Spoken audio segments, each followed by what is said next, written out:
Saudara-saudariku yang terkasih dalam Kristus, selamat berjumpa kembali dalam Renungan Harian Katolik di hari Sabtu 8 Juni 2024. Pada hari ini kita akan bersama-sama mendengarkan dan merenungkan firman Tuhan dari Injil Lukas bab 2 ayat 41 sampai 51. Dalam nama Bapa dan Putra dan Roh Kudus. Amin.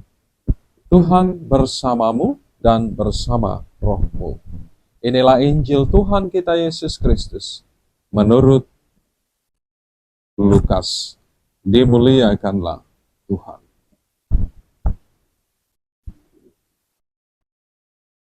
Tiap-tiap tahun, pada hari raya Paskah, orang tua Yesus pergi ke Yerusalem. Ketika Yesus telah berumur 12 tahun, pergilah mereka ke Yerusalem seperti lazimnya pada hari raya itu. Selesai hari-hari perayaan itu, ketika mereka berjalan pulang, tinggallah Yesus di Yerusalem tanpa diketahui orang tuanya. Karena mereka menyangka bahwa Yesus ada di antara orang-orang seperjalanan mereka. Berjalanlah mereka sehari perjalanan jauhnya. Lalu baru mencari dia di antara kaum keluarga dan kenalan. Karena tidak menemukan dia, kembalilah Maria dan Yusuf ke Yerusalem sambil terus mencari dia. Sesudah 3 hari, mereka menemukan Yesus dalam bait Allah. Ia sedang duduk di tengah-tengah alim ulama, sambil mendengarkan mereka dan mengajukan pertanyaan-pertanyaan kepada mereka. Semua orang yang mendengar dia sangat heran akan kecerdasan dan segala jawab yang diberikannya. Ketika Maria dan Yusuf melihat dia, tercenganglah mereka. Lalu kata ibunya kepadanya, "Nak, mengapa engkau berbuat demikian terhadap kami? Bapamu dan aku dengan cemas mencari engkau." Jawab Yesus kepada mereka, "Mengapa kamu mencari aku? Tidakkah kamu tahu bahwa aku harus berada di dalam rumah Bapakku?" Tetapi mereka tidak mengerti apa yang dikatakan Yesus kepada mereka. Lalu Yesus pulang bersama-sama mereka ke Nazaret, dan ia tetap hidup dalam asuhan mereka.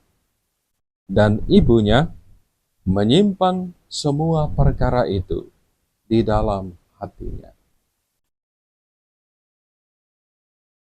Demikianlah Injil Tuhan. Terpujilah Kristus.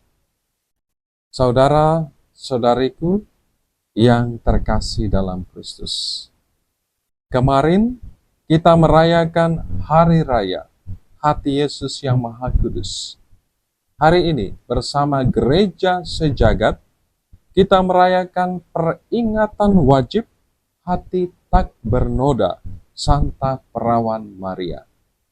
Sebuah momen, sebuah kesempatan yang berharga untuk kita sekalian kembali merenungkan keagungan dan kesucian Bunda Maria, Ibu Tuhan kita, Yesus Kristus, sambil terus berusaha meneladani Bunda Maria dalam hidup karya panggilan kita setiap hari. Bunda Maria adalah perempuan yang dipilih Allah sendiri menjadi Ibu Yesus Sang Juru Selamat dunia. Dia hidup dengan hati yang tak bernoda, penuh dengan kerendahan hati dan ketaatan yang total pada kehendak Allah.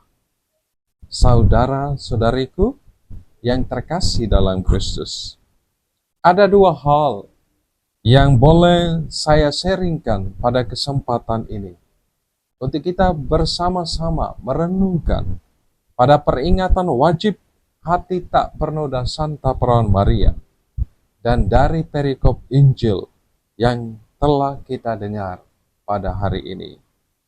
Pertama, jaga hati dari segala yang jahat. Hati setiap kita adalah pusat hidup manusia, pusat hidupnya setiap kita. Dari sana mengalirlah daya hidup. Kitab Amsal bab 4 ayat 23 mengatakan demikian. Jagalah hatimu dengan segala kewaspadaan, karena dari situlah terpancar kehidupan. Bunda Maria adalah contoh orang yang menyimpan dan merenungkan segala perkara dalam hatinya.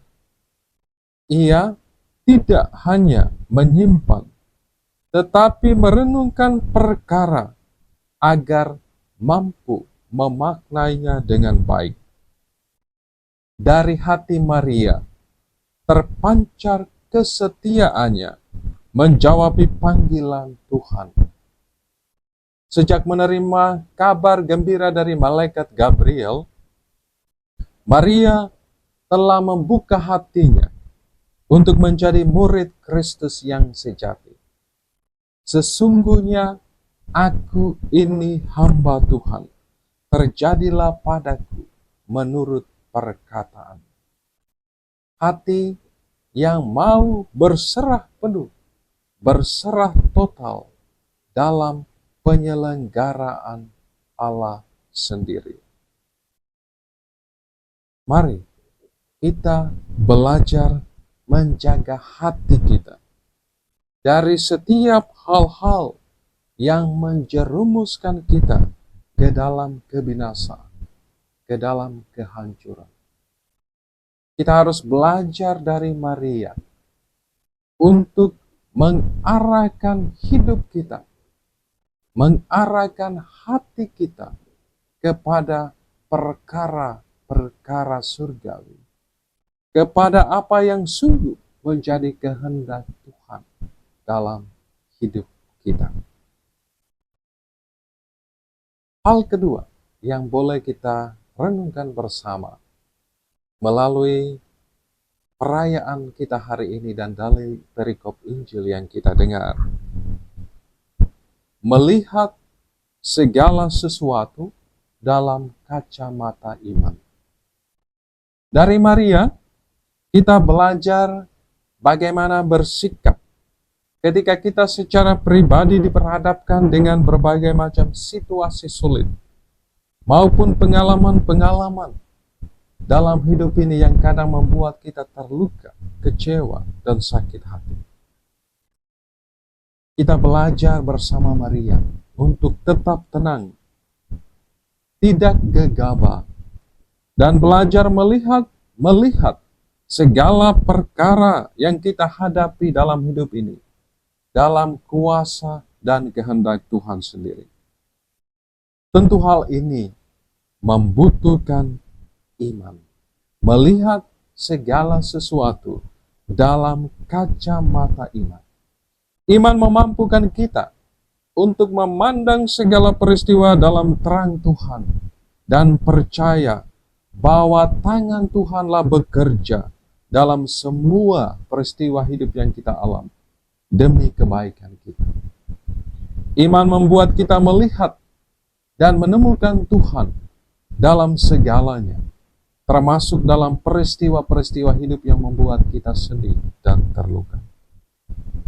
Saudara-saudariku yang terkasih dalam Kristus, dengan iman, Bunda Maria melihat dan mengolah segala peristiwa yang terjadi dalam hidupnya dan dalam diri putranya yang terkasih. Di bawah kaki salib ia tetap percaya Allah sedang berkarya dengan penuh kasih untuk kebaikan dan keselamatan umat manusia melalui putranya yang terkasih. Marilah kita berdiri kokoh dalam iman kita akan Allah. Dalam berbagai peristiwa sulit yang kita hadapi, kita percaya Tuhan turut bekerja bersama kita. Tuhan turut berkarya bersama kita untuk mendatangkan segala kebaikan dalam hidup kita dan dalam siapa saja yang kita jumpai dan kita layani. Mari kita berdoa selalu, memohon pertolongan Bunda Maria. Berkat Tuhan beserta kita sekalian. Bapa, Putra, dan Roh Kudus. Amin.